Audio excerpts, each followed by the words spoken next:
Ladies and gentlemen, yes, this is your favorite show, Sports Unfolded, with your favorite hosts, Eric and Ron.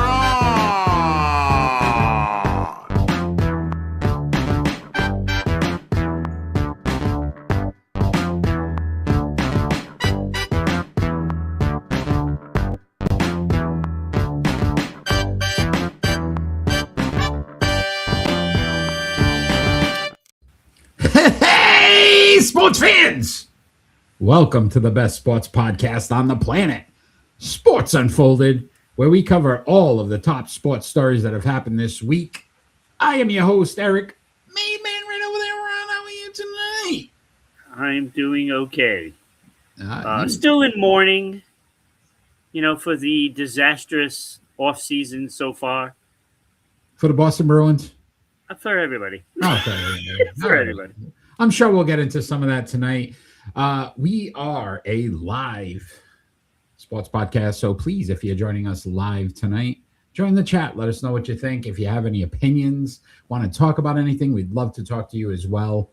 But Ron, before we get started, let's thank those that continue to help Sports Unfolded grow and be heard and seen in many different areas. Sure. Tonight's show is brought to you by Sprout Coworking. For all your coworking needs, large or small, visit sproutcoworking.com. Also want to thank our good friends there in Dallas, Georgia, 99.1 WDJY FM. Georgia. Thank you for the support and putting us on every Saturday at 1 p.m. Eastern Standard Time, as well as our good friends here in Southeast Connecticut, S6E28 Public Access Channel 12. Thank you for the support and putting us on every Tuesday night at 10 p.m. We appreciate you. If you're watching or listening, join us every Friday night at 6 p.m. Eastern Standard Time. We'd love to have you on. Love to talk to you. So, Ron, I need you to bring back that graphic, my friend, because it is season 6. Episode 28. What the duck? Can't with you. I can't. Oh, Jesus. It is episode 28. What the duck? Kenny, thanks for joining us. Hopefully you got a little earful there. All our ducks are out in a row. All right. It is time. It is time. Hopefully, Kenny, you want to join in here because I'm sure Kenny is more patriotic than all of us. If you watch him on Going On Daily, I don't know. I'm just making that up. But we are going to talk some U.S. soccer, Ron. So the U.S. men's team, for our leadoff story, have once again failed to reach past the quarterfinals. Do you think this team or this country will ever be able to advance further than the quarterfinals in the World Cup? Well, Eric, it feels like you have this illusion that, it's a disappointment on where they finished. I don't think it's a disappointment. So, first real team they actually played was Belgium. Again, losing 4-1. Just didn't look like they even belonged on the field. It kind of got disparaging when you sit back and say, okay, you're hosting it. This was the year that they felt was our best opportunity to probably get to the at least, final 8 here, the round of 8, and just somehow can't seem to figure out how to put, a good game together. Well, they played very well. I think what you saw from the United States is a very good version of this team. It probably was the most hopeful the United States has ever been, to be honest with you.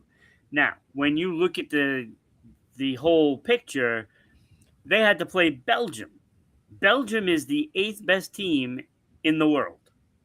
And they got good waffles. And beer. And beer. See? They have the best beer. So they should have beaten us. they have Bears and they are Buffalo in the the eighth morning. best team. In When you look at where they are in the rankings, they are 16th. That is a big difference Yeah, for me. I think because they were hosting, Ron, and you thought the energy of the crowd, Realistic. you thought that you would see at least look. I think this is where the disappointment lied. If it was a 2-1 loss and they were in the game and it just felt like one mistake here or there was the reason why they lost. When you look at the number of mistakes, the turnovers consistently throughout, Yeah. it just felt like they shouldn't even been there. Like it wasn't you.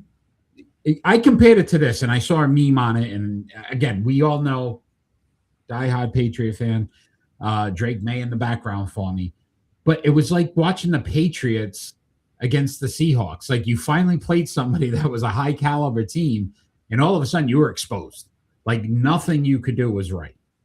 And I felt the same way with the U.S. team, where it was just the goalkeeper not even be able to kick the ball, like stubbing your toe in the grass and turning it over and giving up an easy one. And it was like all these little things that you just sat back and go, this team was, to your point, probably the most hopeful we've been in quite some time. They have lost now 4 straight years in the quarterfinals round. And for the first time, we're like, oh, it's on our home country. You got the fans, you got the momentum, everybody's behind you. And then not only did you lose, It's not the way it works, Eric. but That's the problem. I think they lost in a way, Ron, that was just so non-competitive that I think that's where the problem That's not was. what it really is, though, Eric. I mean, when you think about it, their big opportunity went by the boards when they lost that game against Turkey. If they would have won that game like they should have won, they would have been 3-0 in pool play, and they wouldn't have to play Belgium. They would have had to play, I don't know, somebody like Norway. I think it's better than Belgium. And, and I think that's a winnable game. But the problem is they did not win that third game. They chose to sit some people out. And, it did cost them in the long run, because now when you're going up against Belgium's one of the best teams in the world. I mean, they're really good, and they were hopeful. I was hopeful because I went with the United States because I couldn't go against the United States. And I mean, I was hopeful, but realistically, I knew Belgium would win this game. See, but Belgium goes face Spain today. Yes. They lost 2-1. I would have expected, again, U.S., Spain. Okay, that is a different element. Spain, Argentina, France, England, like those are the teams that when we talk about powerhouses in soccer, the national teams, not overseas. We know they obviously surpass MLS by miles. When you're talking just national teams and you're supposed to have the best players from your countries representing your sport, I don't feel like the United States had that. Pulisic is supposed to be our best player. 4 games run, 224 minutes. He had 0 goals and 1 assist. Let's look at wait. What? In 4 games, he had 224 minutes, 0 goals, 1 assist. He had 2. No goals in the World Cup. Are you sure? I'm positive. I swear he got 2 goals in the first game. No. As compared to, you look at the star players in some of these other teams. You mentioned Norway. Holland has 8 goals. Mbappe, 8 goals. Messi, 8 goals. Harry Kane for England, 6 goals. Right, and that's what I'm telling you, though. They don't have an Mbappe on their team. They don't have. That's just the facts. They have whatever Mbappe's bottom guy that probably subs in at the end just to give somebody rest is USA's number 1 player. Right, and that's the way you got to look at it. Eric, and you can't just say, "Oh my God, they failed again." This was not a failure.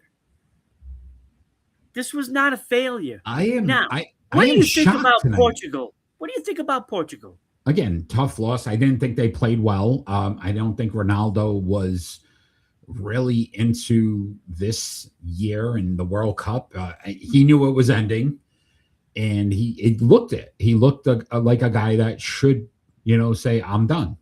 Whereas you could say Messi on the other end, Hanson's Mbop. Yes, yes. Mbop for France. I love it, Kenny. You could still say Argentina with Messi. It's a 2-year difference in age, but what a difference in performance.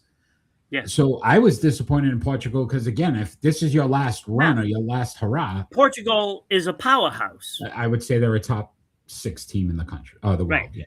They are ranked number 7. Okay. I was close. All right. Okay. Now, Portugal has never won a World Cup.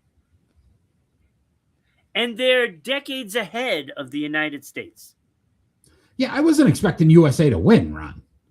Right. But I mean, and I don't when think you look at the big picture, though, that is the big picture. There's only eight countries that have won a World Cup. Only 8. That is fine, Ron. There's only 8, Eric.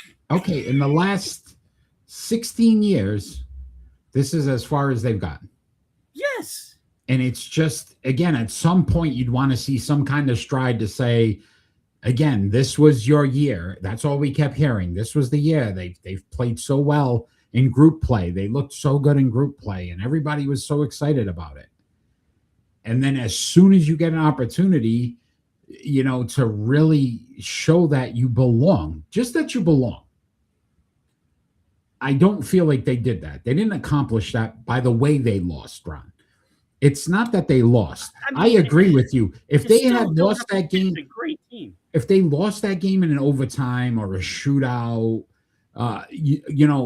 then I would have said, "Wow, you know what? They almost did it. Look at the gap they've closed versus some of these other countries to at least be competitive." Again, do I ever think they're going to beat a France, Argentina, Spain? You know what I mean? Any of these top teams, to your point, Portugal? No. But I did expect them to be competitive enough to say, wow, they at least belong in this mix of the world's greatest teams. They couldn't even do that. No, they're not one of the world's greatest teams.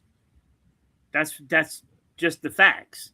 They're just not. They don't have the skill level right now. When you look at all of those teams, all of those teams have a star player.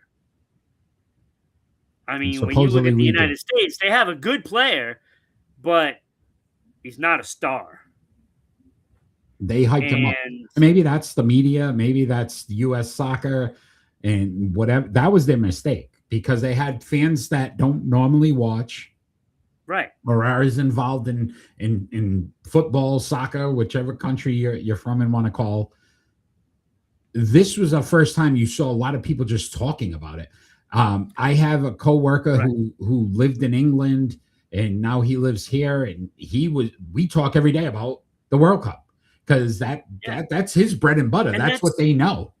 And that's what they needed to do. That was the goal of this team, is to get people starting to talk about it. Now, with that being said, what you see now and what you see in 4 years might look a little different, because I think they're going to have some younger players that come into the scene. So when you look at all those college age players that are out there, that's where that's where the talent has to be. And if you're not, building up your program nationally, then you're going to have the same flatlining, situation. So with the people starting to talk about it now, that's a beginning.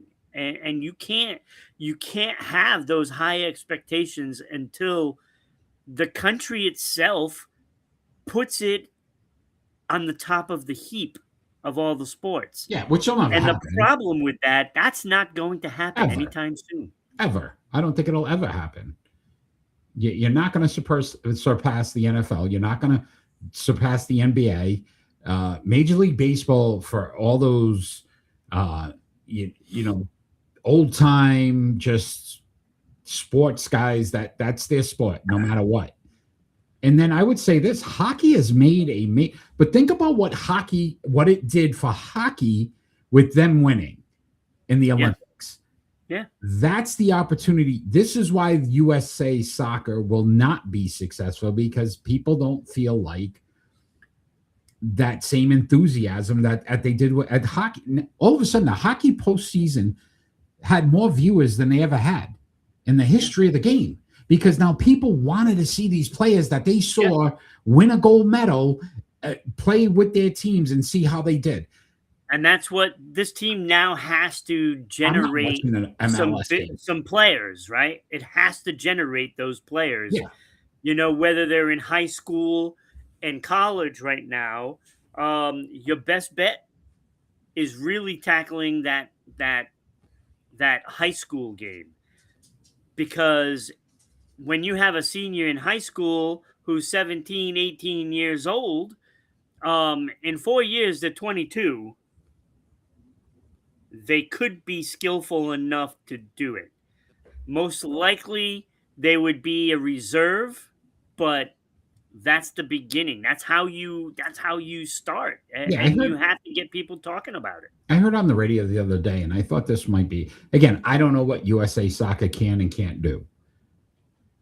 But from an NIL standpoint in college, you may have to see if there's money available to start paying some of these kids to want to play for the United States. Some of these kids that come over, or from other countries, they're born here now, they're U.S. citizens, they can play for this country. Allow them the opportunity by saying, hey, here's some money, play this sport, make sure, right? Because these kids nowadays look at the dollars. If I am in high school sports right now, if I'm in high school sports right now, I want to go to college football. If I am that talented enough or close to, because I could get paid. I can get paid in college basketball. So you see the talent there and the difference in American players, because those guys are going to go there to get paid. And then if they turn out to be really good, guess what? Now they're making even more money. You need something in soccer to be able to drag a kid that says, hey, I could run track and field because I'm not going to get money either way. And, probably less wear and tear on your body, blah, blah, blah, blah, blah. Or, oh, wow, if I go play soccer and I'm pretty good at it and I'm going to get paid now for it, imagine what I could do later on, right? Now I'm getting a McDonald's cup and it's deserved, versus Pulisic, who got a McDonald's cup and scored 0 goals and 1 assist. I don't know. I don't think he scored 0. I think he had 2 goals. All right, I'll check. I watched the game. All right, I'll check right now again. Unless the site I had something different. Career stats for 2026 stats. Let's see. He had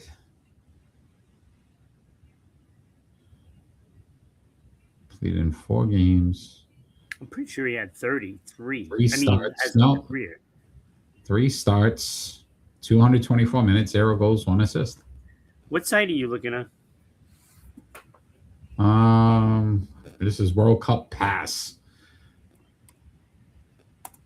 Because I'm telling you, he got 2 in that first game, and I think he got another one in the game that I didn't see. Check FIFA.com now too, just to make you happy.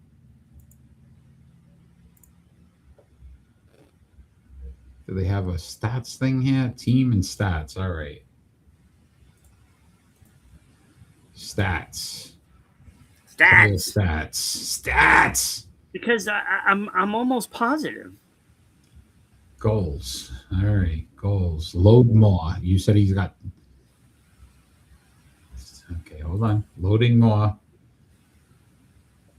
1 goal. Loading more. A lot of guys scored at least a goal. Can I break it down by team, man? What is, I mean, all teams. Oh, how about this? There we go. Look at us. Look at us go here. Yeah. There we All go. right. Balogun had the most goals. He had 3. Tillman 2. Nope, 0 goals, 1 assist. Okay. All right. Well, then that's a problem. And this site even hurts him more because it says he played 253 minutes, which gives him an extra 30 minutes of nothing. But he got a McDonald's cup. So, I mean, way to go. Go America. I don't know.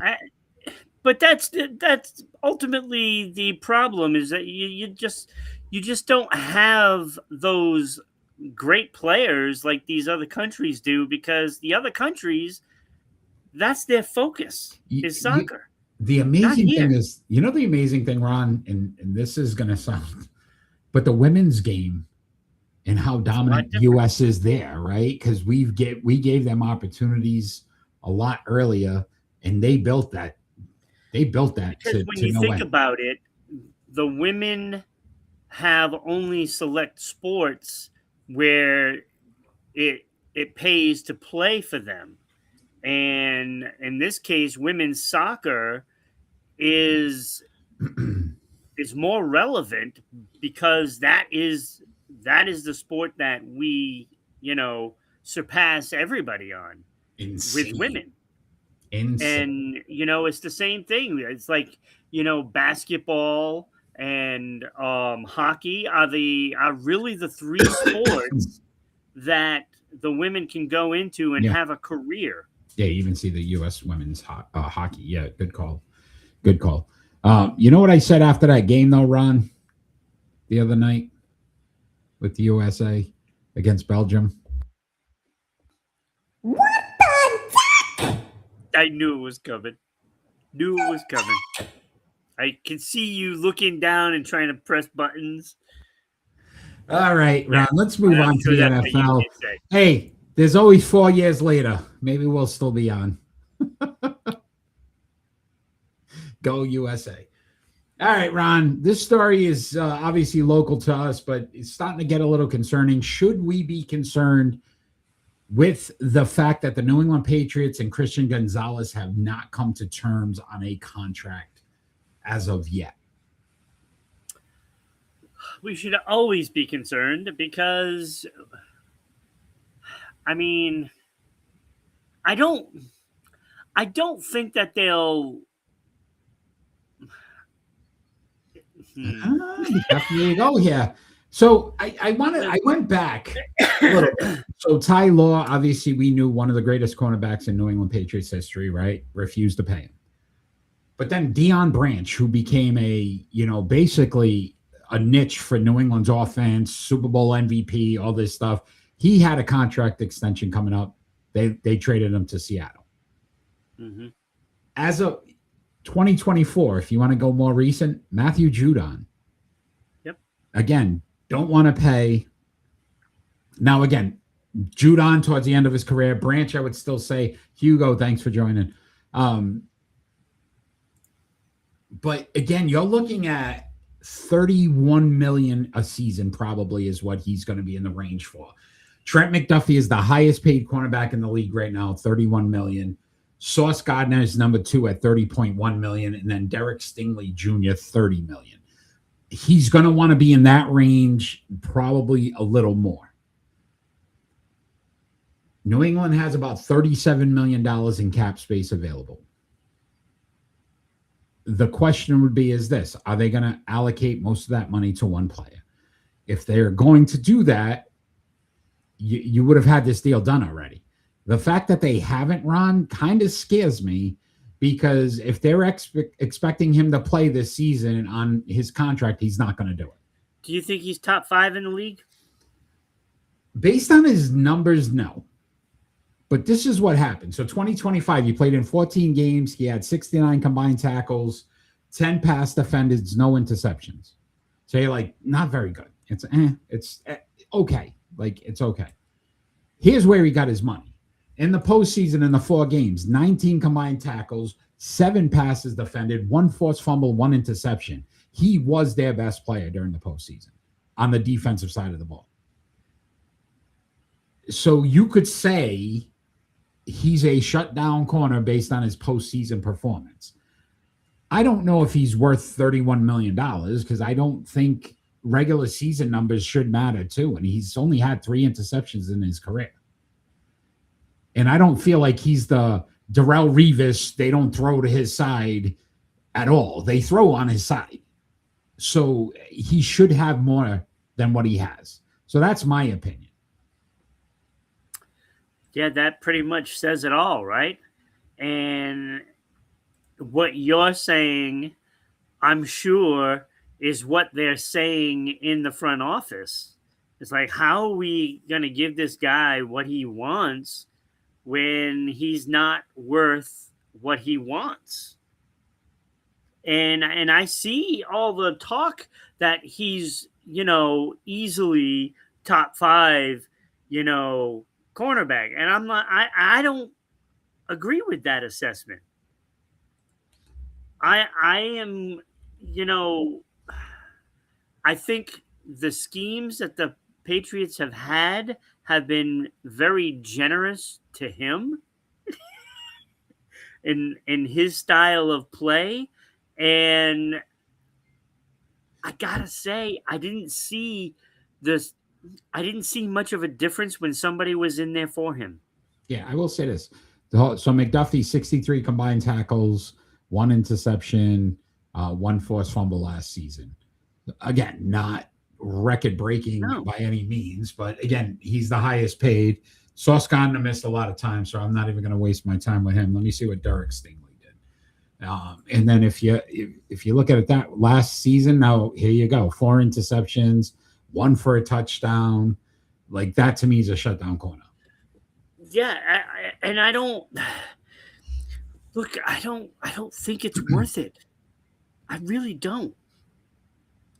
And I gotta tell you, the difference between Gonzalez and Ty Law was way better.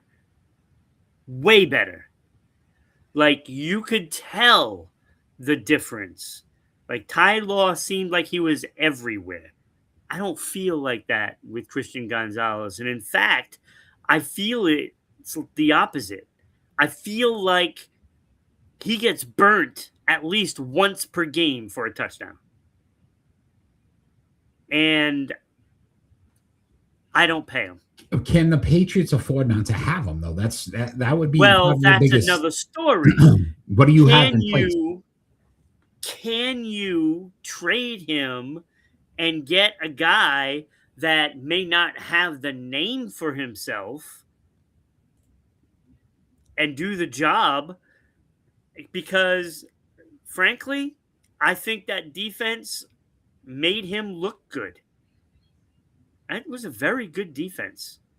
And it was everybody working together as one cog. It wasn't just, oh, well, he's just a shutdown guy, so they're not even gonna look that way. But they do. And he gets burnt. I will say this. So I'm looking up their depth chart. So Carlton Davis III is their second cornerback. Then they've got Kobe Minor. I never even heard of the kid. Must be a rookie. Karan Prunty, Marcellus Dial Jr. You know what I mean? The depth at that position, though, is not very good. So if you don't get him, or if you trade him, you got to trade him for somebody that you could plug into your starting lineup today. So where did all of these guys go? Right? They let a lot of players walk that were the backups, and that in itself is a problem. Now, did we get any players, during the off season, whether it was draft or free agency, that could make a difference? And what you're seeing there are people that nobody even knows who they are. And that is alarming, because first of all, I don't want to pay him that. But when you're looking at your roster, you might have to pay him that. Yeah, I think you will. And I think the question would be is this: there's a quarterback that had won 6 Super Bowls, all-time winningest quarterback in NFL history that they decided to let walk because they didn't want to pay for him. Yeah. At some point, like this is where the league is. These guys have to. I would say this: Myles Garrett, one of the highest paid players in the NFL. If a team really wants him, you can trade for him. And so, unless the Patriots believe, to your point, Ron, that he isn't going to be quality for 5 years, you don't make the deal. If you think he could still be an asset for 5 years, that if worst case scenario, you don't want to pay the money, you could trade him, and you know teams would take him, then you make the deal. So the fact that they're sitting back and waiting, I agree with you. I don't think they think he's worth that kind of money. Yeah. Because if they did, they'd say, let's do it, pull the trigger. Hey, 3 years from now, guess what? If we got to move on from him. Yeah, and I feel like they are looking for a replacement. And they don't know how they're going to get it yet. And this is why he's not being signed, because if he signs with the Patriots, that means they've exhausted all of their attempts to try to find a replacement. If I was going to ask you this, Ron, and then we can move on.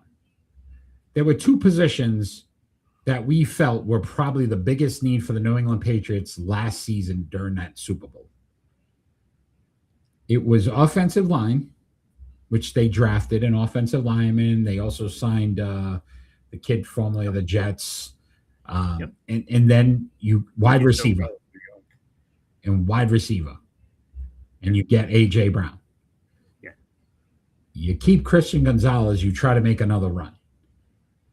Because at this point, how many times we've seen the bad side of this thing with Mayo, the last year with Belichick. They are a competitive team right now. Right. You can't afford to play around with this. Because it's a fine line. Yeah. If he doesn't play for you, now your depth at that position becomes a weakness. And the things you try to do offensively might not be enough to get you over the hurdle. It's walking a tightrope. And right now, the length of time that it's taking to get it done is alarming. Yeah. And he wants top dollar. He's going to want more than $31 million because he knows that next year somebody else is going to want more than him. Yeah, and there's another free agent wide receiver, cornerback, and I can't remember who he is right now. They have the same agent. So they're both probably fighting each other to see who's going to get paid first, and then the other one's going to top it. So it's a financial thing now, but I don't know, Ron. Well, I don't know. I think they can't afford to win championships if you don't have players that want other players on your team. Yeah, exactly. He draws them in. Yeah, you get a Christian Gonzalez on your team. That's usually, I want to play with that guy. Yeah, but you also have to get him at a better rate so that way you can win a championship. Yeah. Well, you still got May on a rookie deal right now. So, again, this would be the best time to spend the money. Yeah, that's not going to be very much longer. Yeah. All right, Ron, you ready for your crazy stat? Sure.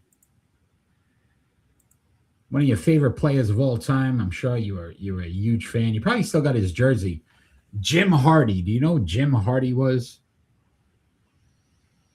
Not from Laurel and Hardy. The Jim Hardy was a quarterback for the Chicago Cardinals. He threw the most interceptions by a quarterback in one game, which was 8. At what point should you have just sat him on the bench? Unless you didn't have a backup. Like maybe the guy that was backing him up was hurt. 8 picks in the game. It was 1950. They ended up losing that game to the Eagles 45-7. Oh, close game. Yeah, so yeah. 8 picks. 8 picks. Jim Hardy. Like at some point, you don't want to throw the ball. Just run the ball, right?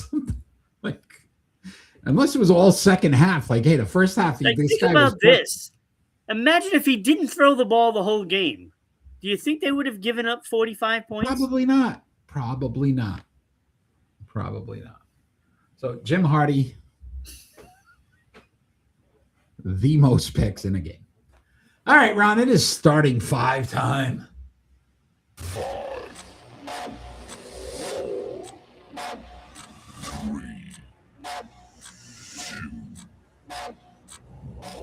Our starting 5 tonight, U.S. men's soccer players of all time, our starting 5. All these guys made it to the quarterfinals. Sorry. But some decent names in here, Ron. I am first this week. I'm going to start you off. I have one honorable mention. One. And that is Eric Winalda from 1990 to 2000. I put him in. He snuck in at number 6 for me. How many do you have? If you have, how many?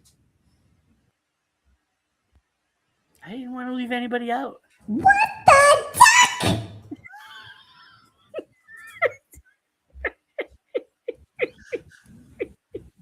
I mean, come on, bro. What? These are all worthy. Okay, like James. Yes. Yes. All right. Honorable mention. Like Brian McBride, him and his 30 goals yeah. in 95 caps. Yes.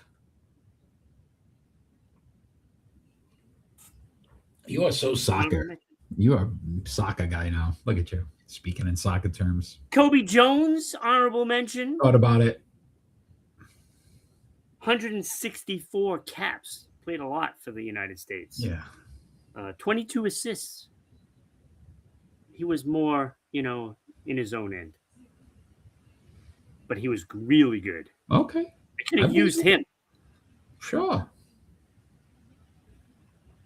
Also, Eric Winalda. Okay. He has 34 caps in 34 goals in 106 caps. Yeah. Also 16 assists. Yeah. Good number. Mm-hmm. Claudio Reyna.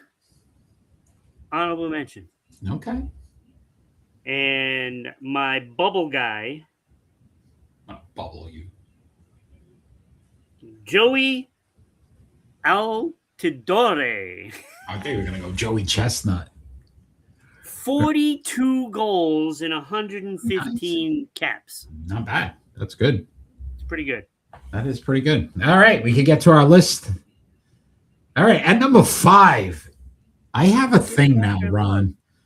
This could become a problem for me the many years we do this going forward. If you get a nickname, somehow you make my list.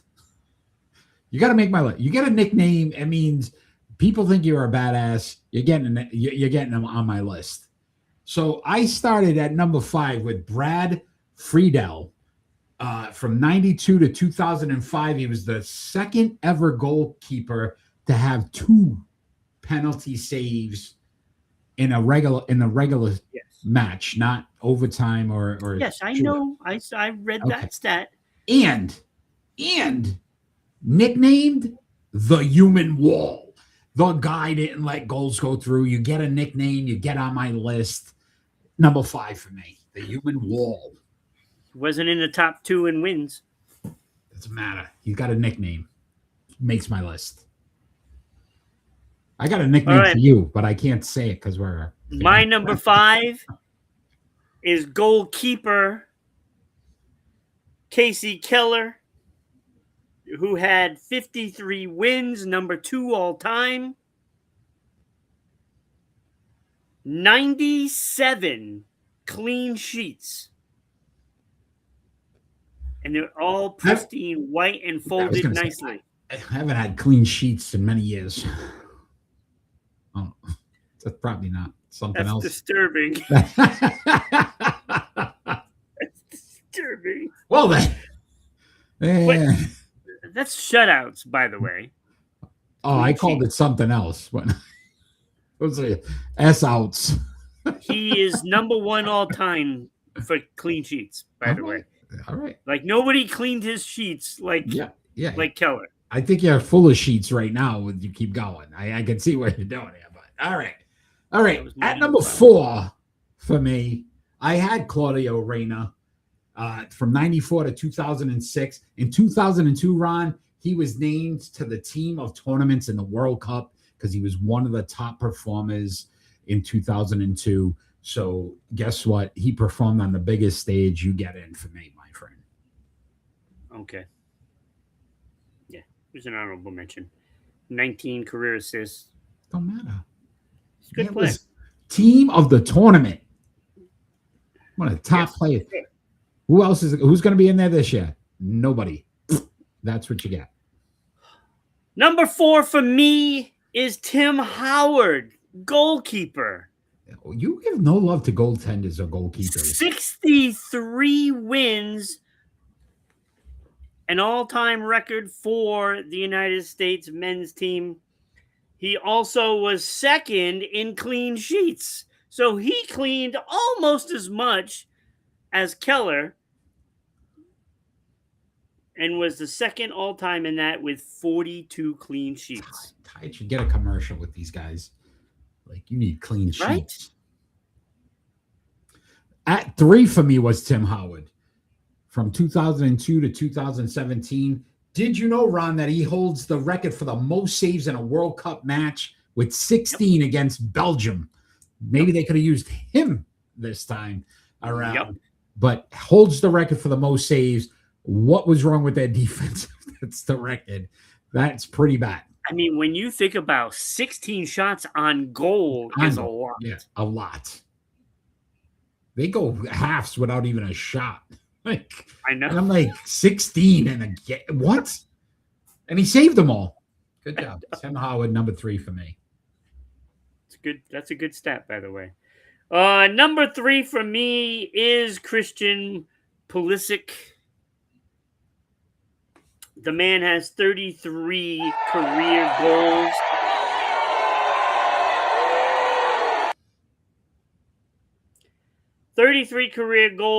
In 75 games? 75 caps. Yeah, that's great. Nice. Nice. You're booing the guy. Yeah. He also was injured, by the way. No, coach. Yeah, whatever. Landon Donovan said he played with like a ripped, torn hamstring an entire game because he wasn't. You can't take him out. This guy, I'm hurt again. Get it come out again. Yeah. But where's Landon Donovan, huh? Best player. Huh. All right. At number 2 for me, Clint Dempsey from 2002 to 2017. He is tied for the all-time scoring in U.S. men's history. He is also tied for the second most goals in World Cup history with 4. Clint Dempsey, number 2 for me. The guy right there by you. He is also number 2 for me. So I guess it was clear who the top 2 players are. Clint Dempsey, 57 goals for his career on the U.S. men's team. And it's fitting. It is. Number 1, Landon Donovan. It's probably clean sheets that is fitting. A lot of sheets going on right now. We're full of sheets. Landon Donovan, 1998 to 2014, all-time in assists, tied for scoring with 57, most goals in World Cup history for the U.S. men's team with 5. Landon Donovan, clearly number 1 for U.S. men's soccer players. Yeah, I had him number 1 as well. He is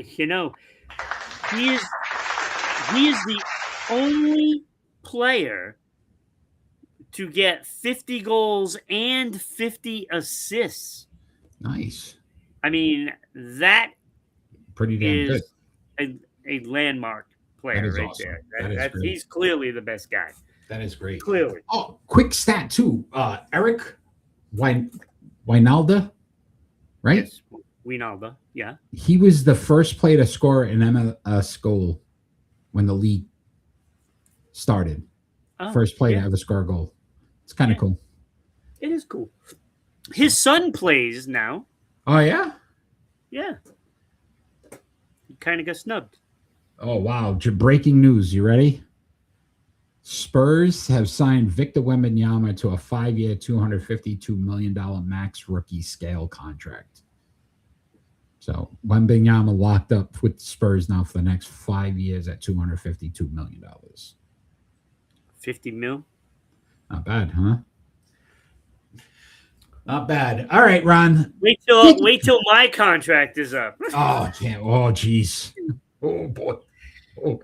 I'm gonna get at Can't even least pay- 75. Can't even pay you pennies anymore because they don't exist. So I know. I'll take the 3/4. Thank you. All right. Let's talk some NBA, Ron. Let's Well, that was convenient. your buddy, right? Yeah, your buddy LeBron James. He's been in a lot of talks about where he might go.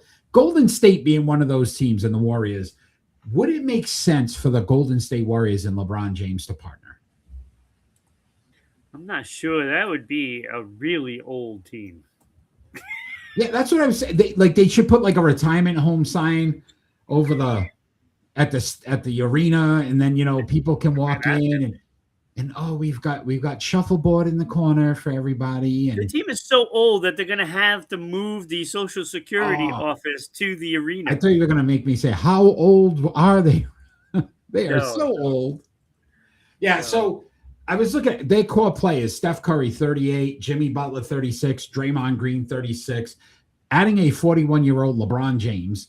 When all of these players have missed significant time, Jimmy Butler, I think, won't even be back at the beginning of next season. Steph Curry obviously has missed a ton of games in the last few years. LeBron's missed games. Well, Draymond's the missed only games one, too. but he not as much Mostly through suspensions. suspension, right? Not injuries. So to me, if you were trying to say, hey, look, we want to try one last run, try to get one last championship for Curry, I don't think LeBron James is the way that you go with. You get Yeah, younger. but if they get LeBron James, then they can get younger at the same time because then they have to trade for Bronny. Oh, you think Bronny comes with him? It's a done deal. I don't know. So what about, we just talked about the Spurs. Obviously, up and coming team, very young. Would LeBron being on the Warriors make them better than the Spurs? I mean, it makes him better, but Versus the Spurs, though. I don't think they so. don't have the legs. I'm sorry. They just don't OKC have Thunder. the legs. OKC Thunder, the former champions, makes them better. No. Minnesota Timberwolves, who just got LaMelo Ball, and you're running with Anthony Edwards. I don't think so. The Nuggets are always contenders. The Rockets, if they could figure things out, they'll be healthy next year. I don't think this move puts Golden State anywhere near those teams. No. And it's almost like, when you have that bad breakup happening, but you're like so afraid to say, I want to just let I don't go. think he's going there. I don't either. But Steph and him have kept. There's a lot of chatter. They keep saying they want to play together. It was so nice in the Olympics. Blah blah blah. To me, it's like the Warriors would be smart at this point to say, listen, Steph, I'm going to give you two options. You can either ride this out for the next couple of years and just go out as the greatest Warrior of all time, or we move on from you. If you really want to win a championship, and we're going to send you somewhere, preferably Boston. But you know what I mean? Like, I'd be all on board for that one. we're getting all the old guys anyway. Mike Conley, Paul George, throw Steph Curry in the mix. But that to me would be the way the Warriors should go. Because if you do this move, let's just say it goes down that road. You're basically saying, listen, this year's a dead year because these guys are going to miss time. They're not going to play. And you're going to have to rebuild at some point. You got to move on, man. You got to look. She's not interested anymore. Move on, buddy. Like, move. Go. And I don't think they're there yet. I still think it's Cleveland. I think Miami's a real possibility, too. Because I really think that they're one player away. Yeah, but is he the player, and how does he fit with James Harden? That doesn't matter. Of course it matters. No, it doesn't. Harden has the ball in his hands. more What than anybody matters else. is what LeBron is going to do for those bigs that they have there that disappeared in the postseason in that series. They were not a factor. Yeah. Well, they were a factor, but in the wrong way. Yeah. And I think with LeBron, with those two guys, I think that improves that and it gets them to understand what they need to do. You want to know who else is a friend of his? Paul George. Just saying, don't be surprised. I threw that out for Kenny on the final episode of Sports Unfolded NBA show to wrap up the season. Just I saying. threw that out there. It is a I don't great think possibility. it's out of the question. Because I think now that Brown is gone, I think you have a spot available for him. And at this point, You got to fill those points, right? You got to fill those points. He's going to give you at least 15 to 20 points. Yeah. So let me ask you this too. Why would he want to go to Cleveland? You got Donovan Mitchell, never won anything. James Harden's never won anything. Or you go play in Boston with Jason Tatum, who has won a championship and has been there twice. Yeah. And has been to a number of Eastern Conference finals. Like, to me, it makes more sense if he's trying to get one more last ring, possibly, to almost be as good as Jordan. Almost. Not the fact that this ownership is money hungry and you can get LeBron at a bargain right now. Absolutely. Make the move. That would put so many people in the seats. They could raise ticket prices like they were going to do anyway. The only thing somebody said is, do you really want to watch the LeBron James farewell tour with him in Boston? I don't know. I don't know if I'd like that either. Cleveland would make more sense, but from that standpoint, I don't know, Ron. We'll see. We'll see. All right, Ron, you ready for your crazy stat? Yes. I'm going to just keep throwing names out at you today because this was you probably had his jersey too. Nat Hinkie. Oh, it might be Hickey. It's actually Hickey. Nat Hickey. Do you have Nat Hickey's jersey? Nat Hickey. Oh, yeah. I used got a to Hickey watch him all jersey. the time. You got Hickeys everywhere. Wait, what? Hold on. What the duck? So Nat Hickey, we think LeBron James, 41, man. This guy's been around. Do you know who the oldest player in NBA history was? Nat Hickey. So he played at the ripe age of 45 years, 363 days old. He was 2 days away from 46 years old. And he played for, Ron, the Providence Steamrollers. Oh, back wow. in 1947-48. Yeah.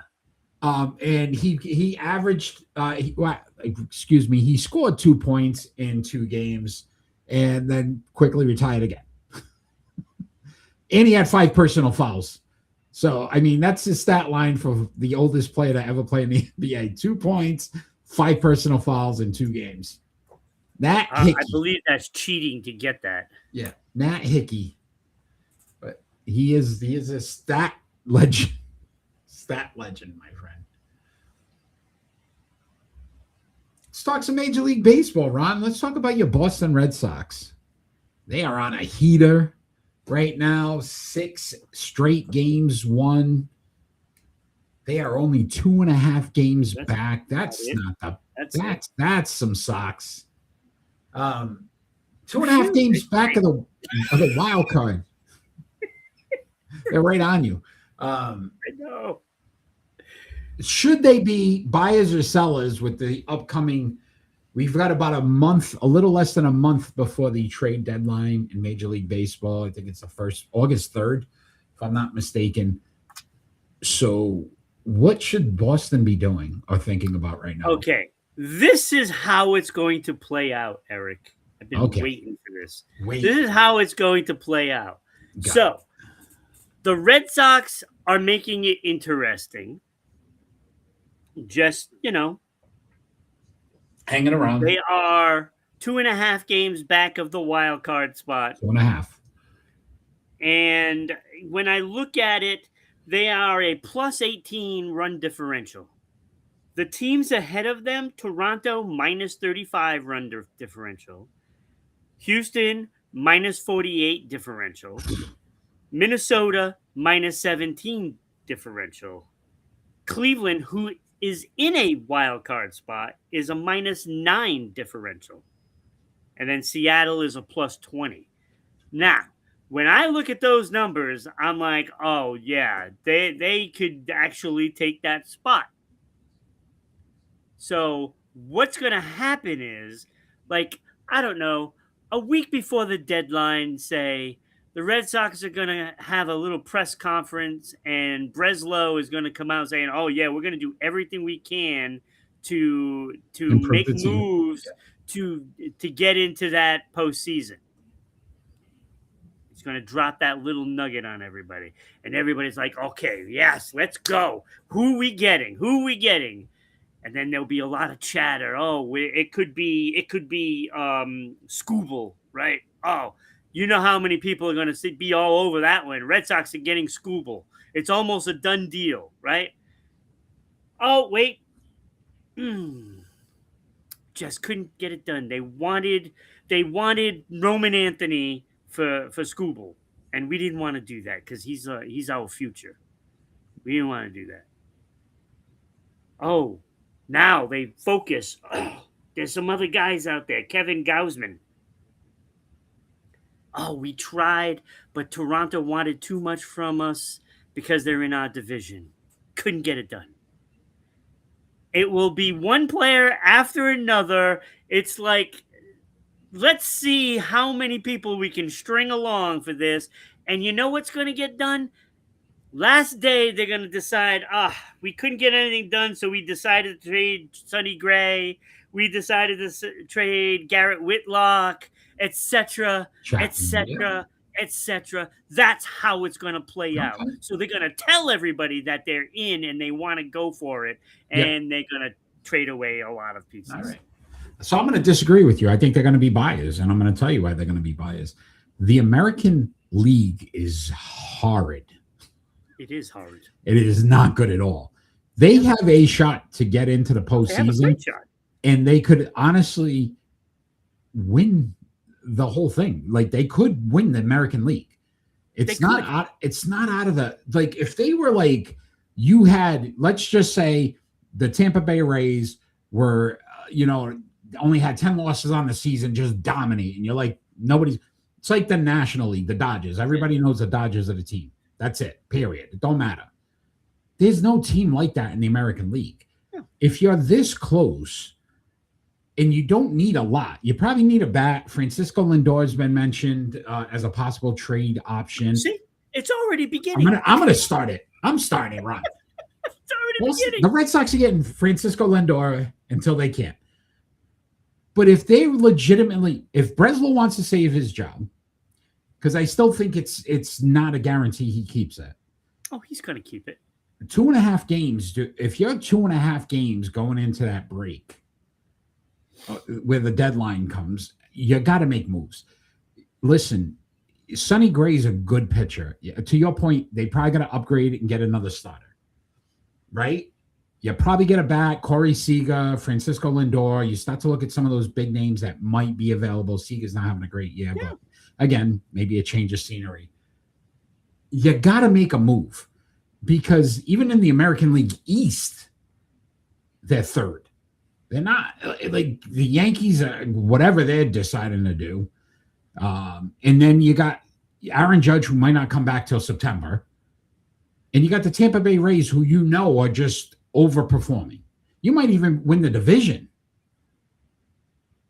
So I think in the past it was like we're close, but we're not sure.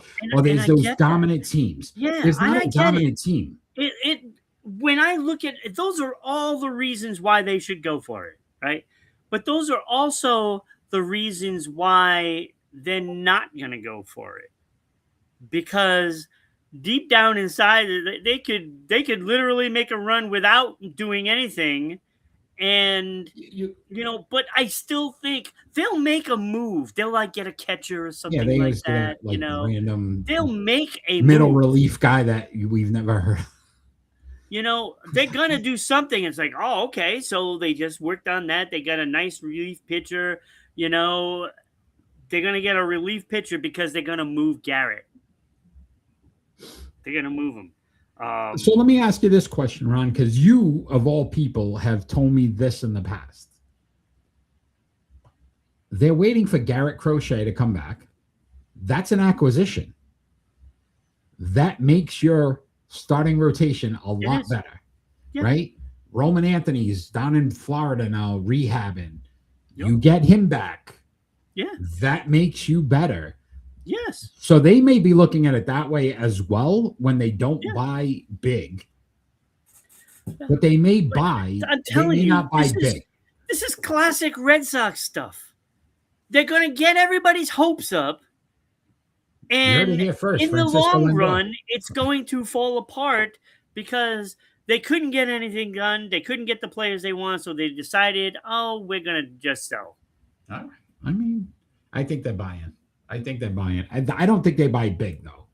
I think they really get Crochet back, get Roman Anthony healthy, add some bullpen help, maybe a bat. It doesn't have to be a top-notch bat. But that the Red Sox is 17-27 at home? It's the wind. Wind in Boston's abysmal. Wind in Boston's really bad. Because everybody that they pick up, and I don't know why teams don't do this. Hey, let's look at how they play in our stadium. I always wondered why the Red Sox don't go out and get these players that mash the ball in Fenway. Because that's what you want. Right around that pesky pole. All those players that are playing in these big ballparks, like, say, Houston, where you're not getting a home run. You need a train. And they mash there. No, let's go out and get Colorado Rockies. Yeah, who we know that's clearly the wind, the air. Right? Like, I want players. I'm looking at stats. Okay, so who's a Red Sox killer that comes into Fenway and mashes, right? That's who I want. You want that guy? I want that guy. And then the second stat I look at is how they do against the Yankees. That's what I go by. I want that player that does well at both of those things. That's the guy that I want on my team. All right, let's see, man. I think it's going to happen, nobody. I think this is the year for you. They're going to do something different. How many? What are you playing so far? 41 games, Trevor Story. He's back to normal. So I guess they're going to go get a shortstop. So Bo Bichette is going to be the guy. Watch, mark my words. 3 home runs. Rant and rave about Bo Bichette. We're so close. So close. Yeah, because I heard Seager's name, and I think listen to these numbers right now. He's batting 182. Yeah. 182. He's 10 home runs, though. 10 home runs. 1 out of every 3 hits is a home run. Sign him up. All right, Ron, you ready for your crazy stat? Yes. This crazy stat came to you last year, believe it or not. So as of July 6th of last season, 2025, the Cleveland Guardians overcame the largest deficit in Major League Baseball history to win a division. They were 15 and a half games back last year, right around this time. Yeah. And as of September 5th, Ron, believe it or not, they were 11 games back. Yeah. And still ended up winning the division and beating the Detroit Tigers in the division race.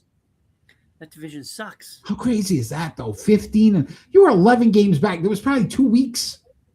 2 weeks left. What was the collapse that the Red Sox did? They were up by, I think it was 9 games or 10 back in the day. Yeah, 9 or 10. 15 and a half. That seems like a lot, but it happened. It happened. All right, Ron, before we move on to our split decisions, you want to thank our good friends there in Providence, Rhode Island with their almost new, semi-new, kind of new. Absolutely. Tonight's show is brought to you by the once new 990 WBOB radio page, offering links to your favorite Providence shows, including this show, Sports Unfolded, and the Bryant Bulldogs Sports Hour. Oh, the fans out there love Sports Unfolded.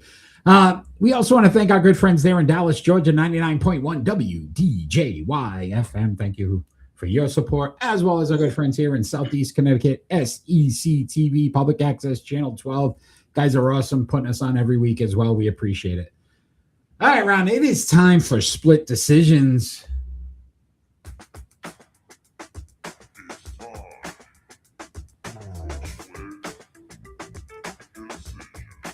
Our split decision segment, basically, we ask each other two more likely questions, and we got to make a decision. I am first tonight, so I will start you off with your first split decision, Ron. Which Boston Celtics player is more likely to average more points per game next season with Jaylen Brown being gone? Peyton Pritchard, who averaged 14.6 points per game last season, or Derek White, who averaged 11.1 points? Who's going to average more points? I'm still thinking that Derek White is going to get traded. I figured when I started writing, I'm like, he's going to say Pritchard because White's going to be gone. Yeah. I'm going Peyton Pritchard. Although I didn't say what team they would have. 14 points doesn't seem like that's a lot. Hold on, though, Ron. I didn't say which team he'd average more points with. Well, that is true. So he could technically get. But I'm going to go Peyton Pritchard. You're going Pritchard over 14.6. Yeah. All right, hold on. I'm going to go on DraftKings right now. I'm putting it in. All right. Because you said it. Go with double P. Double P. I think it's going to be Hugo, but not Hugo for our Hugo. Yeah, I get you. But Hugo Gonzalez, I think, is going to have a monster. Yeah, they're riding way too much on that guy. But. Oh, yeah. God forbid if we traded him for Giannis. Yeah, don't do it. How dare you? You don't understand, Ron, where this guy's going to go. What do you average? When you think about it, but it's telling us one thing, that Celtics are not other friendly.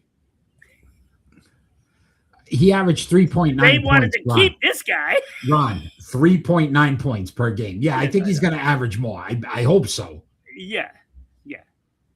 All right, I mean, Ron. Just take 2 shots in the game. You're probably going to. And if he makes them, there he goes.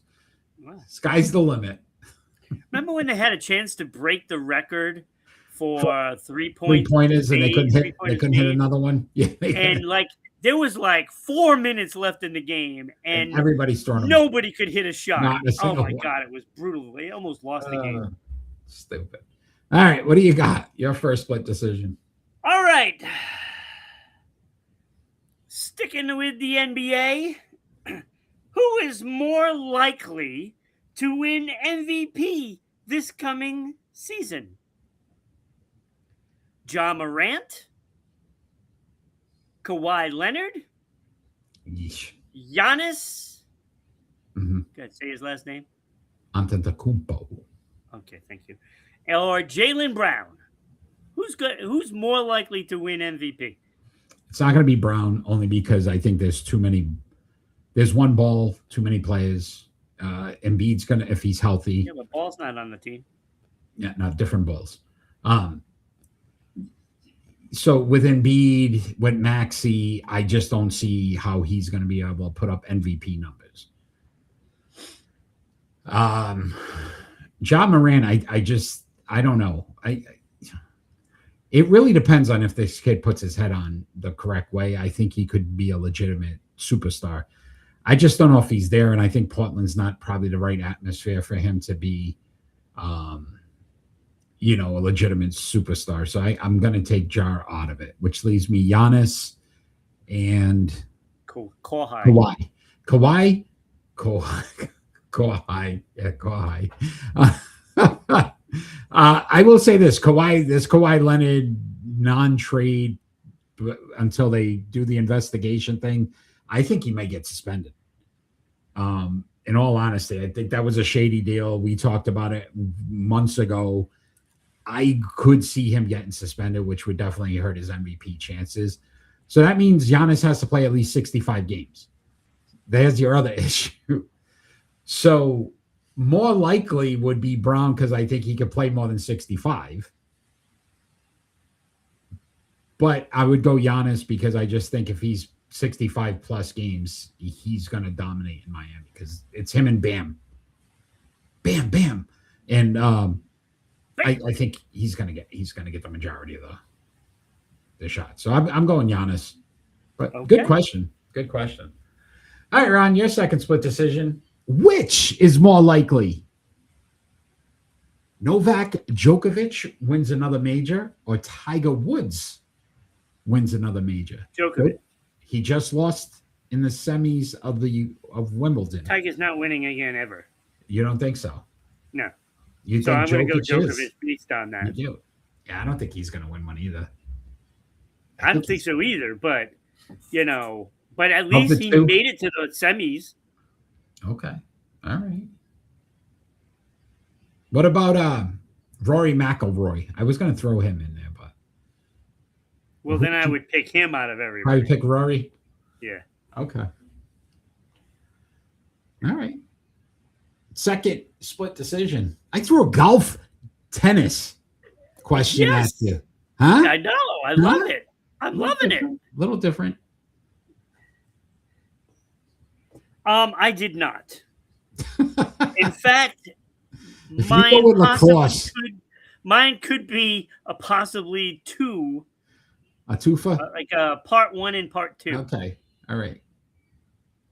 Who is more likely to be traded first? Okay. You like this first thing. Okay. I go. do, Go. because it sets a tone. Scooble from Detroit, Alcantara from Miami, Joe Ryan from Minnesota. I had to actually say his first name because, like, Ryan could be anybody. Or Kevin Gausman from Toronto. Who is more likely to be traded first? I have to look at something here. Hold on. How far is all right. So Minnesota is only 2 back. Toronto's 11 games back. 4.5 with Detroit. Like they're not that far. Jeez. And then you gave me Miami Marlins at 3 games back. I think they're having a good year. Alcantara. I think they're going to keep him, Alcantara, just based on the fact that they might make the postseason. So he's out for me. Which I think honestly, if I'm looking at it, it would be Toronto. I think Gausman. They're 11 games back, and I really think it depends on if the Rays or Yankees make some moves. So I don't know. I don't know if Detroit's going to trade Scooble. I know his contract, everything. I don't know if they will, though. I think they're going to let him walk for nothing because I think it's better. It shows more for the fans that you weren't willing to give up your number one guy. Because I heard a stat the other day, blew my mind, Ron. Should have did it for crazy stats. Blew my mind. No, but you guys just played the White Sox. The Red Sox played the White Sox. Yeah. I had forgotten Chris Sale was there, and that was the move Boston you guys traded for. Yeah. How long ago was that? Because those kids now that they got in that Still deal, but the guys that the White Sox got in that deal to send Sale are just now starting to really play for them and play well. And that was like 5 years ago. I think it was Right? longer. It was longer, right? And think about that. If Detroit gets rid of Scooble, you can't tell your fans anything to say, well, we'll be pretty good in 7-8 years. Like, I don't know if that one makes sense to me. he's too good of a pitcher for you to That makes just. sense. Not for a big market. Detroit's a big market. You would think. You would think. I'm surprised with that one. I am. And so is Chicago. Good questions. Good question. You had a part two to that, or was it based on? who I picked? Yes. If I added Robbie Ray from San Francisco and Michael Wacha. Waka, I've already heard is probably on the block. Waka. But yeah, Robbie Ray too. They're struggling bad too. The Giants. They're another team that's like, what are they? There's some starting pitching They're out there. 21 and a half games back. And all of these guys will probably make up the new starting rotation for the LA Dodgers. Where's Waka right now? Is Kansas City. Yeah, and they're 10 games back. Yeah, I mean, you could almost guarantee San Francisco's dumping some people.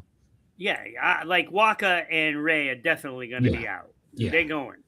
So that's why I put them aside because I was just they're curious. pretty much. And who would go first? I'd say San Francisco's going to move quick. 21 and a half games back already. Like, you're just going to want to dump payroll at this point. Yeah. Devers will probably be gone too. Yeah, there's talk. As crazy as it sounds already. Isn't that crazy? All right, Ron, let's talk some NHL. I play third base. No. That was a great soundbite. All right, we've got to move here, man. We're a little behind. We had too much fun with U.S. soccer today. NHL, Leo Carlson. He's staying with the Anaheim Ducks. Do you agree with the contract, Ron? So the Ducks have matched what the Philadelphia Flyers offered, which was 5 years, have a choice. $90 million, $18 million per season, Ron, which will make him the highest paid player They didn't have a choice. The NHL. You can't let him walk. Kaprizov is number one right now at $17 million. He bypasses him. Yeah, no, I mean, look, Philadelphia is brilliant, right? you wanna hurt a team, you do that, right? That's that gamble where you're like, oh, wait, if this works though, we're really screwed. But it was like, they bought it. They did it. But they wouldn't have been screwed because their salaries are so low. They have plenty of room on that. And so they're just going to overbid everybody. So Flyers are just going to come in and be like, taken him. If they would have stolen him from Anaheim, Flyers would have been a contender, like a legitimate contender. Because what he would do for the Flyers with all that young talent that they have would be astronomical because Leo Carlson is a great hockey player. Like, he's one of the better players in this league. And that would have been massive for Philadelphia. It would have changed the landscape in the East, like, by a lot, because I would have probably put them top 2 in the division. At least the division. Yeah, no, listen, I think this was a phenomenal move for the Ducks. Because I looked at it this way, from an ownership standpoint to the fans, to say, listen, we are legitimately going to try to compete. You made the postseason for the first time in 8 years. We're going to ride this train now. We're not going to get off and just dump players. Every year, these teams like Anaheim and the Phoenix Coyote, everything that's why they'd have a good year. Gone. Florida, the Miami Marlins, every year they'd make the World Series. Next year, all that players gone. This is a sign that the Ducks organization is saying, listen, we like where we were. We like the fact that we got to the second round of the Stanley Cup playoffs. Verbeek, former Hartford Whaler. Yeah. Stanley Cup playoffs last year. This kid performed 11 points, 4 goals, 7 assists during the postseason. This is a great move for them. This is a great move for them. He's a top-notch hockey player, and that's gonna keep Anaheim in the fold for years to come, because when you have, I'm projecting him to be one of the top 5 best players in the league. We should do a Ron's top 5 players. That should be a thing. 29 goals last year, 38 assists, +4, 3 game-winning goals. But again, that postseason is really where he started to shine. Yeah. 21 years old, Ron. Yep. So you got this kid locked up for the meat of his, prime years. Yeah. So And they will make the postseason every year that he's with them, as long as he stays healthy. Yeah. So you know what? Not that I just didn't give him the old kibosh. What the duck?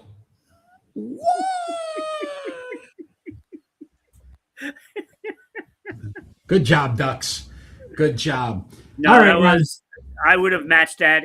I'm surprised it took him so long. Yeah. You ready for a crazy Pat stat? Verbeek was definitely ducking all the questions. Get it? Ducking all the questions. Crazy stat time, Ron. Who would you say is the greatest quack, Hugo? Yes, sir. Who would you say is the greatest hockey player of all time? Is that a trick question? I'm just asking. Who would you say? It's Wayne Gretzky. Wayne Gretzky. So, Ron, did you realize? So, Leo Carlson, highest paid player in NHL at $18 million a year. In 1997, Wayne Gretzky signed a contract with the New York Rangers, 2 years, $13 million, so $6.5 million per season. That was his highest contract of his career. Yeah. Is that insane how far the league has come? Yeah. Think about the money he would have made today. Oh, if my he God. was in the league. Oh, my Lord. And you know what? He would still put up those numbers, too. He probably listen, he could get 39 goals and 38 assists probably. That's what Carlson had. If that pays you $18 million, Wayne, you might want to come out of retirement. 1 year, do it. How old is Wayne Gretzky? It's got to be in his 60s, He's up there, Eric. 70s, 60s. He's up there. Yeah. So you're saying there's not a shot. So you're saying Probably there's not. not a chance. So you're saying there's not. There is not a chance. All right. All right. It is pick and roll time. It's time for pick This is a good one, Eric. and roll. Tonight's pick and roll. Major League Baseball players who have had at least 250 home runs and 250 stolen bases. And you're like, why, Eric? This is episode 28. Yes, but guess what? It is America's 250th birthday. So we said, let's go, America. And why not with America's pastime? So we're going to have some fun with these guys. And those players are Robin Yount, Veda Pinson, Derek Jeter, Joe Morgan, Bobby Abreu, and Don Baylor. We are going to rank them from 6 to 1, Ron. I think half of these guys played for the Yankees. I noticed that, yeah, right? Abreu, obviously Jeter. I think that's it. Baylor definitely played with the Yankees. Did he? Yeah. I think a season. Oh, really? Wow. All right. So I mean, he played for everybody. he did. You sure? I'm looking now. I don't know where. I think you're making stuff up now, man. Like Don Baylor he played for everybody. He played for the Sox. I remember that. Yeah, I know. I do too. I don't think he played for the Yankees. I think that was the year. Oh, yeah, he you're broke the right. record He for- did for 3 years. And then he Yeah. went to Boston. Yeah. Wow. Look at that. 2 years with Boston, 2 years with Oakland, Minnesota, Baltimore, the Angels. All right, Joe. And so on and so on. Let's see where you landed. All right. So at number 6 for me, and he had really good numbers, just not enough accolades for me. I went Veda Pinson. Really good numbers, though. 9,645 at-bats, 2,757 hits, 256 home runs, a 286 batting average, phenomenal. Third best on this list. 1,365 runs, 1,169 RBIs, 305 stolen bases, but 4 All-Stars, 1 Gold Glove. Kind of kept them down. I really wanted to put this guy at number 6, but he had some things that I couldn't, and that was Don Baylor. Don Baylor, 8,198 at-bats, so far less at-bats, 2,135 hits, about 600 less hits, 338 home runs, though, more than Pinson, 260 batting average. I didn't like that. That's almost put him at 6 for me. 1,236 runs, less than Pinson. 1,276 RBIs, a little more. 285 stolen bases, 15 less. Only one All-Star, but then he had 3 Silver Sluggers, Ron, an MVP, and a championship.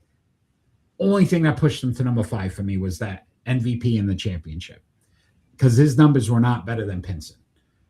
At 4, I went Bobby Abreu. Again, not as many at-bats, only 8,480 at-bats, 2,470 hits, 288 home runs, but a 291 batting average. That is phenomenal. Very good. Second best on this list. 1,453 runs, 1,363 RBIs, 400 stolen bases, which was second most on this list. 2 All-Stars, a Gold Glove, and a Silver Slugger. So he didn't get a lot of accolades either.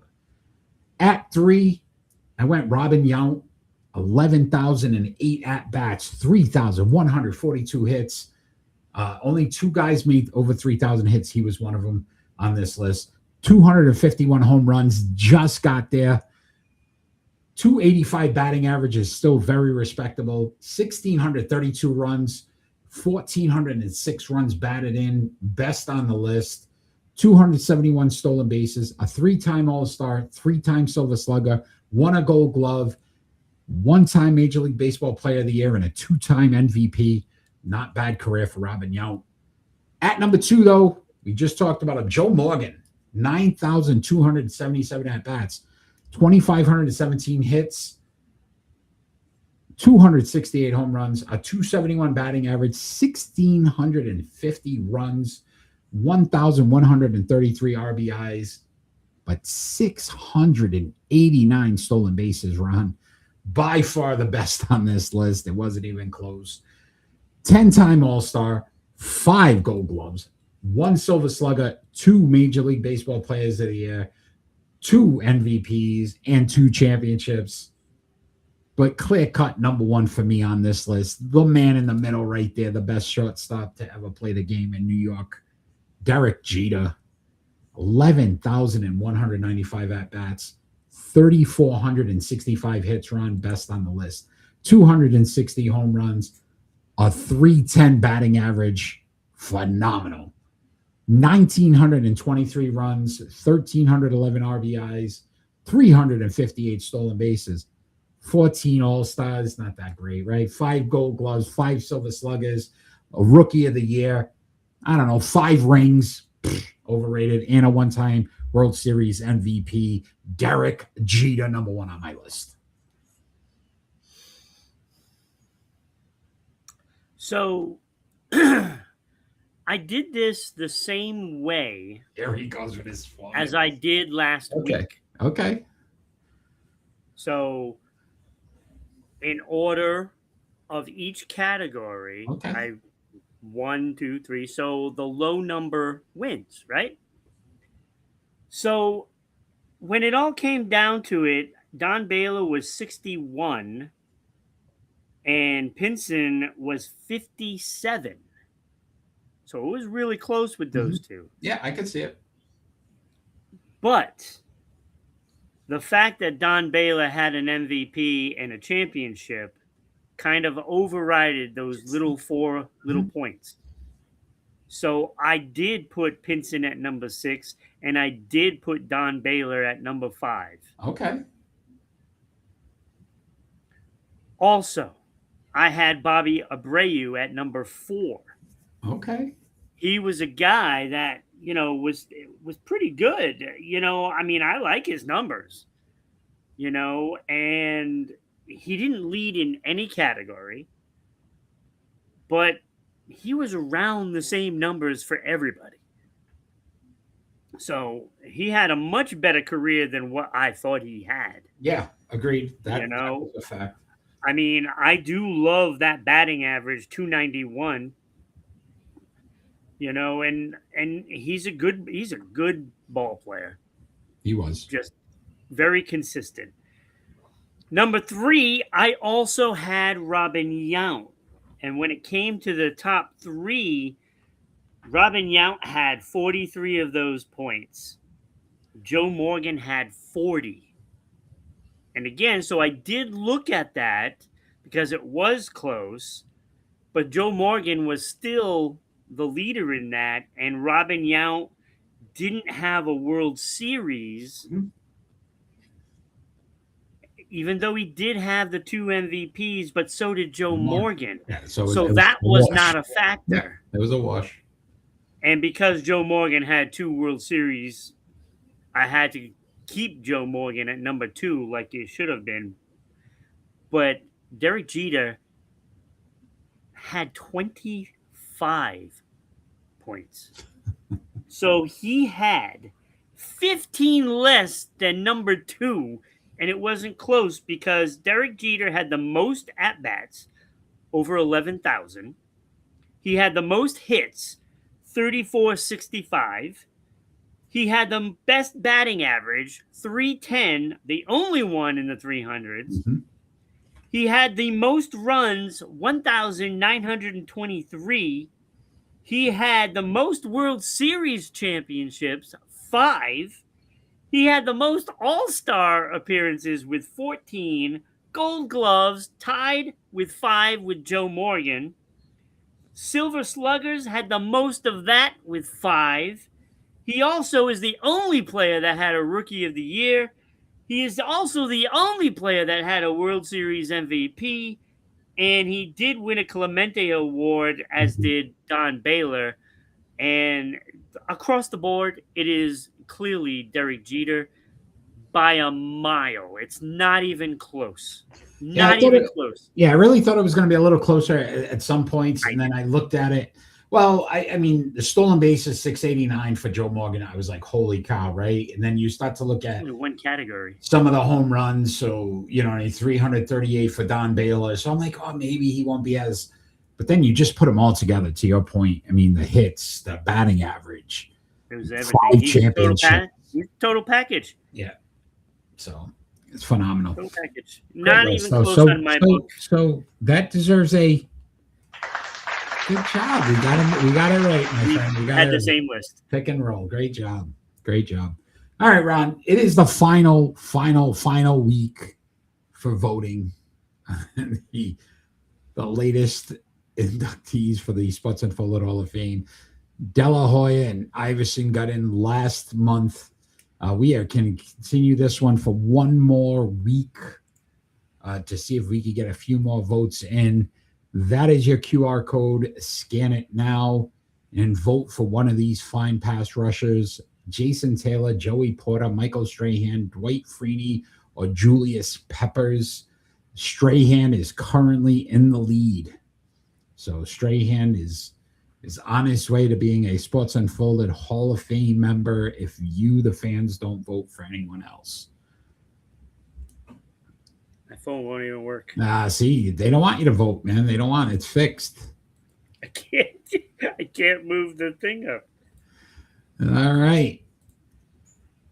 So let's go to NBA coaches: Pat Riley, Phil Jackson, Rudy Tomjanovich, Chuck Daly, or Rick Adelman. One of these gentlemen will be our first NBA coach to be in the Sports Unfolded Hall of Fame. Cast your votes. Scan that QR code right now for your chance to help get one of these men elected into the Sports Unfolded Hall of Fame. Once you're done voting, check out the website, and it'll show you all of the inductees. So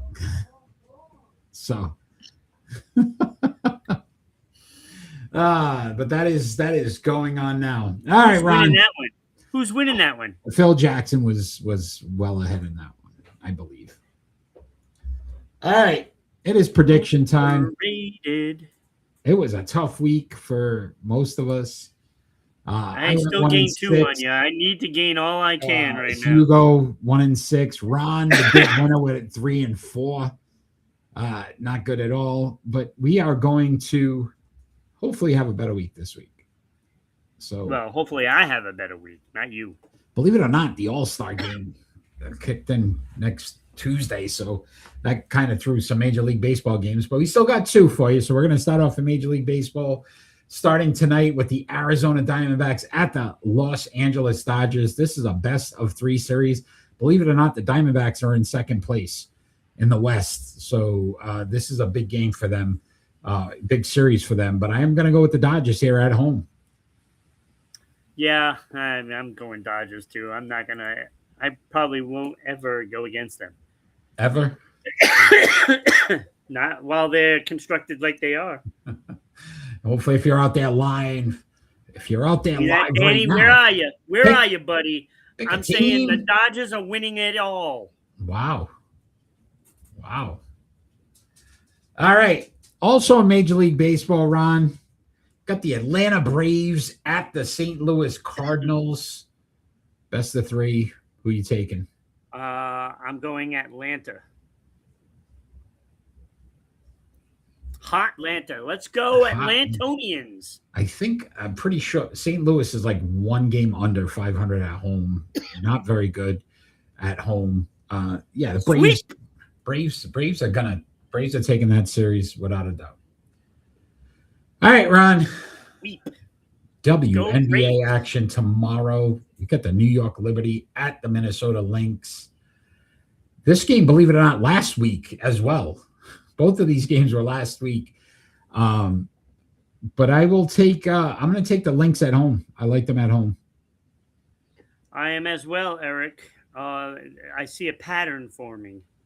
That was one of your games last week that you beat me on because I picked the Lynx and you picked the Liberty. So, all right. Also, it's like watching it all over again. The Indiana Fever at the Las Vegas Aces. Ron, who are you taking? I'm going with Las Vegas at home. I'm going with Viva Las Vegas as well. Fever I thought you said Fever Las Vegas. You give me fever. All right. Tomorrow, World Cup action, round of 8. You got Norway versus England. No way. No way. Oh, Hugo. No, I'm Vegas. going England, Eric. I'm not going Norway. Hugo went Vegas. All right. So Norway versus England. You're going England? I'm going England, even though you were supposed to be first. Yeah, that's all right. Hugo's going England. I really like Havlin, and I really want to go for Norway, but I really think England's going to win this one. So I went England as well. Hugo, you got to catch up there. Also tomorrow, Argentina versus Switzerland, round of 8. Who are you taking? Don't cry for me. Don't cry for me, Argentina. Hugo's going with sorry. I also Messi, baby. I want to see a Messi Mbappe finals. That's what I want. That's my goal. Like that's not Argentina. You're going Switzerland, Hugo? Wow. Yeah, I'd like to see them two in the finals. I think that would be phenomenal.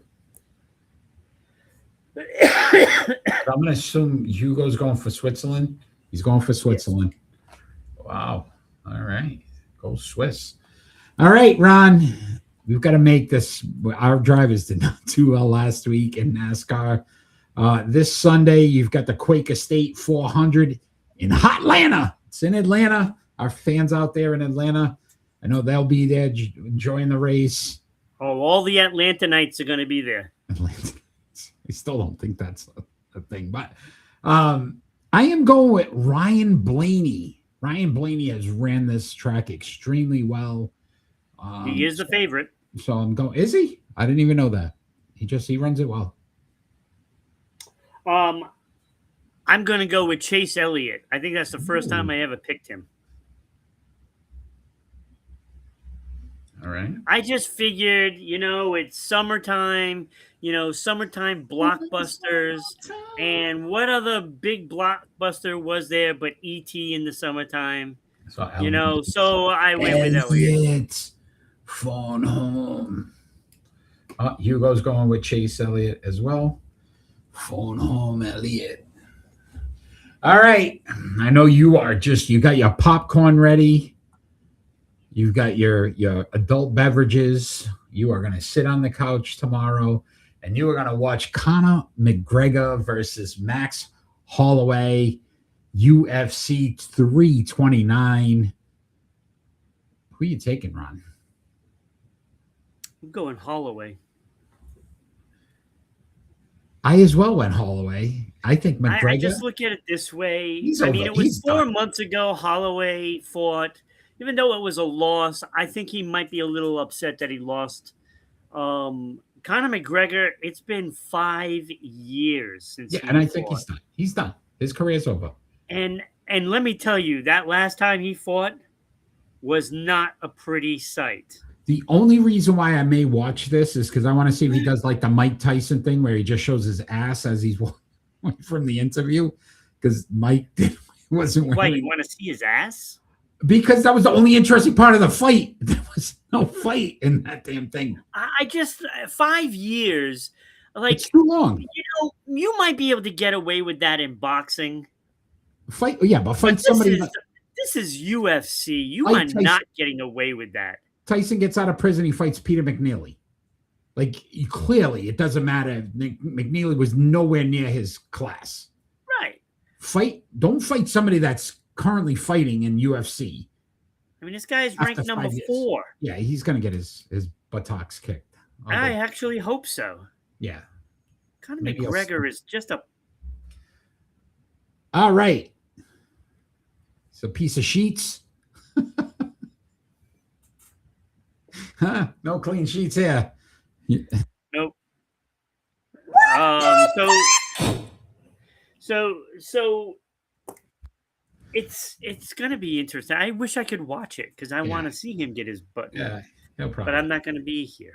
All right, Ron.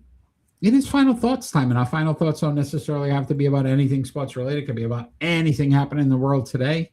I am first tonight, so I will start you off with my 2 final thoughts. Oh, jeez. First and foremost, I want to say congratulations to Justin Verlander on a great career. Verlander announced his retirement after the season. Thinking about what he accomplished: 266 wins, 3,554 strikeouts, 2 ERA titles, 3 Cy Youngs, 2 championships in his career. Always seemed to be one of those guys that just did it the right way. So Justin Verlander, good luck.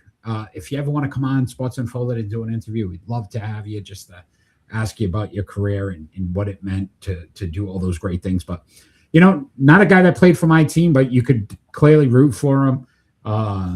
So, you know, good luck. 43 years old. It's crazy. Think about. And then I also just wanted to wish my grandson, he turned 12 on the 5th, so I wanted to wish him a very happy birthday. I know they got to do some things, went out to a water park out in Pennsylvania and had some fun for his birthday. But Ezra, happy birthday. Love you, buddy. That's Hey, my who's final better thought. than Ezra? No, man. Come on, that's a good one. All right, so I had to previously, Yeah. but you know, Verlander, it was, you know, happy retirement. Wait, where's that Lethal Weapon scene? Happy retirement.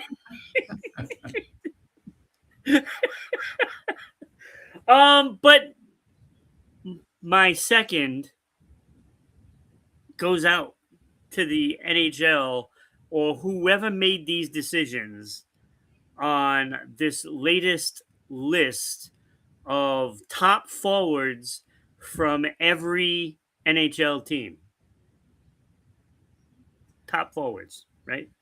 Center, left wing, right wing, top forward. You know, they got Islanders right, Mike Bossy, Wayne Gretzky for Edmonton, you know, Mario for Pittsburgh.